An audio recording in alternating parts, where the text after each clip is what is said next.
Sangat kuat. Ini alasan Polri takut terhadap Ferdy Sambo, disebut bisa kendalikan kasus kematian Brigadir J.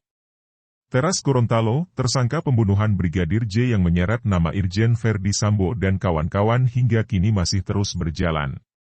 Terbaru, kasus tewasnya Brigadir J di tangan tersangka Ferdy Sambo itu mendapat sorotan dari Ketua Indonesia Police Watch, IPW, Sugeng Teguh Santoso.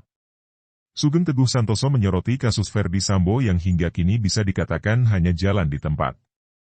Ketua Indonesia Police Watch, Sugeng Teguh Santoso bahkan menduga Polri takut terhadap Ferdy Sambo karena sang mantan Kadif Propam itu memegang kartu as para jenderal. Melansir dari laman Ayo Semarang, berikut beberapa informasi mengenai kasus Ferdy Sambo yang disoroti oleh Ketua Indonesia Police Watch, Sugeng Teguh Santoso. Sugeng Teguh Santoso mengatakan, penyidik kasus kematian Brigadir J takut terhadap Ferdy Sambo karena memegang rahasia besar para perwira tinggi Polri. Ketua IPW bahkan menyebut kartu truf yang dipegang oleh Ferdy Sambo itu bisa ia jadikan sebagai tameng dalam menghambat kasus kematian Brigadir Nofriansyah Yosua Huta Barat. Tak hanya memperlambat pengusutan kasus kematian Brigadir Yosua, ia juga mengatakan tersangka Ferdy Sambo juga bisa mengendalikan kasus tersebut. Kalau menurut saya penyidik ini atau beberapa penyidik ini kartu trufnya sudah di tangan Ferdy Sambo, ungkap Sugeng Teguh Santoso, dikutip dari YouTube Uyakuya TV. Lebih dari itu, Sugeng Teguh juga menyebut mantan Kadif Propam Polri itu menakutkan para jenderal, karena menyimpan banyak rahasia besar polisi-polisi nakal. Karena Ferdy Sambo ini memiliki satu kemampuan yang besar dalam arti powernya besar. Kemudian memiliki banyak rahasia polisi yang nakal. Termasuk mungkin perwira-perwira yang tinggi, ini menakutkan, tambahnya Sugeng Teguh Santoso.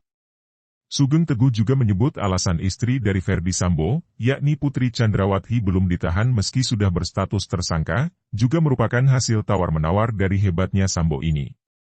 Oleh karena itu ada perlawanan dalam bentuk bargaining, tawar-menawar, sebagai contohnya istrinya, Putri Chandrawati, tidak ditahan, kemudian isu pelecehan tetap dipertahankan, ungkap Sugeng Teguh. Putri Chandrawati yang ditetapkan sebagai tersangka dari isu pelecehan seksual, harusnya sudah ditahan kata Ketua IPW itu. Meski laporan pelecehan terhadap Putri Chandrawati itu tidak terbukti, dan sudah dihentikan, istri Ferdy Sambo itu tetap mempertahankan isu tersebut. Hal itu dilakukan Putri Chandrawati, agar bisa meringankan kasus suaminya, Ferdy Sambo, di persidangan nanti.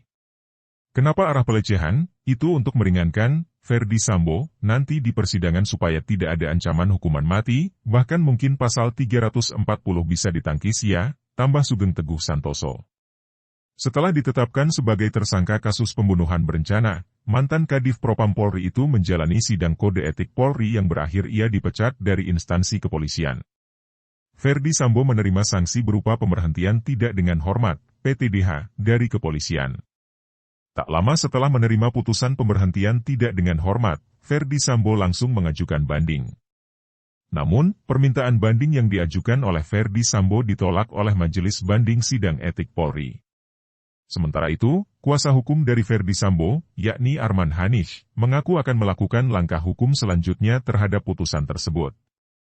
Hanya saja, Arman Hanish masih akan mempelajari lebih dalam lagi soal hasil putusan banding yang ditolak Majelis Banding tersebut. Nanti kami akan pelajari dulu putusan bandingnya, pertimbangannya apa. Setelah itu, baru kami akan melakukan langkah hukum yang diatur dalam perundang-undangan, ujar Arman Hanish. Terkait pemberhentian tidak dengan hormat Ferdy Sambo, Polri telah memutuskan menolak sidang banding yang diajukan tersangka kasus pembunuhan Brigadir J. Memutuskan permohonan banding dari saudara nama Ferdy Sambo SH, SIK, MH, pangkat NRP Irjen Pol 730200260, Jabatan Pati Kesatuan, menolak permohonan banding pemohon banding, kata Irwasum Polri Komjen Agung Budi Marioto, pada Senin 19 September 2022. Tak hanya menolak sidang banding Ferdy Sambo, Komisi Banding pun memberikan sanksi terhadap tersangka atas perbuatan tercela.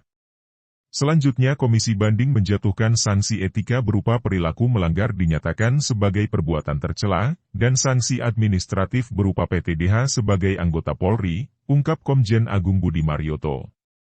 Kadif Humas Polri Irjen Pol Dedi Prasetyo kemudian menegaskan bahwa tidak akan ada peninjauan kembali, PK, setelah putusan sidang banding Ferdy Sambo keluar. Selanjutnya Komisi Banding menjatuhkan sanksi etika berupa perilaku melanggar dinyatakan sebagai perbuatan tercela, dan sanksi administratif berupa PTDH sebagai anggota Polri, ungkap Komjen Agung Budi Marioto. Kadif Humas Polri Irjen Pol Dedi Prasetyo kemudian menegaskan bahwa tidak akan ada peninjauan kembali, PK, setelah putusan sidang banding Ferdy Sambo keluar. Nggak ada, PK, banding sifatnya final dan mengikat, pungkas Irjen Dedi Prasetyo. Ferdy Sambo kini sudah ditetapkan sebagai tersangka kasus pembunuhan berencana yang menewaskan ajudannya, Brigadir J. Ex-Kadif Propam Polri itu diduga menjadi dalang penembakan Brigadir J dengan melibatkan orang-orang terdekatnya. Ferdy Sambo bersama 5 orang tersangka lainnya seperti Baradae, Bribka Riki Rizal, Kuat Maruf, dan Putri Chandrawati. 5 orang tersangka kematian Brigadir J dijerat dengan pasal 340 KUHP tentang pembunuhan berencana subsidiar, pasal 338 KUHP tentang pembunuhan Yungto, pasal 55 Yungto 56 KUHP. Para tersangka pembunuh Brigadir J itu diancam dengan hukuman mati atau penjara seumur hidup, atau kurungan maksimal 20 tahun penjara.